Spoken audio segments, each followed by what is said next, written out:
t'appelles Sherazade ou pas? Ouais, je m'appelle Je Sherazade. te rappelle pas. Vas-y, me touche pas comme ça, tu as touché plein de garçons. Ouais, en fait, t'es comme les autres, je respecte pas les femmes. Ouh là là. T'as vu ce terrain? Maintenant, c'est à nous.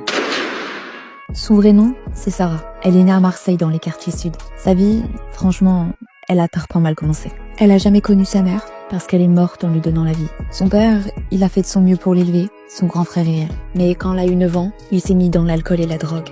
Et ça a plus jamais été le même homme. Le jour de ses 15 ans, elle s'est promis de fuguer avec son grand frère qui en avait 18. Ils sont montés sur Paname, mais son frère a vite rencontré une meuf et il est parti avec elle. Elle s'est retrouvée toute seule, encore une fois. Elle avait 15 ans, elle avait peur et elle savait même pas où aller dormir le soir.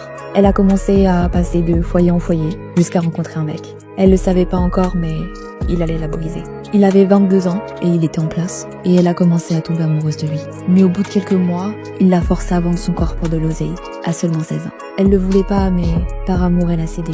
À 18 ans, elle avait déjà côtoyé une centaine de mecs. Elle se dégoûtait. Elle voulait plus vivre. Et c'était même pas ça le pire. Son mec lui faisait croire qu'il voulait la marier, sauf que du jour au lendemain, il a changé. Il lui a dit que jamais il épouserait une fille qui a vendu son corps, et il l'a virée de chez lui. En plus de ça, il a publié des photos d'elle intimes sur Snap, qui ont tourné dans tout Paris. Son frère les a vues. Il l'a appelée pour l'insulter et lui dire que c'était plus sa sœur. Sans savoir ce qu'elle venait de traverser, elle est tombée en dépression. Et j'aurais aimé vous dire qu'elle s'en est sortie, mais le 5 septembre 2017, son frère va faire une découverte qui l'enverra en hôpital psychiatrique.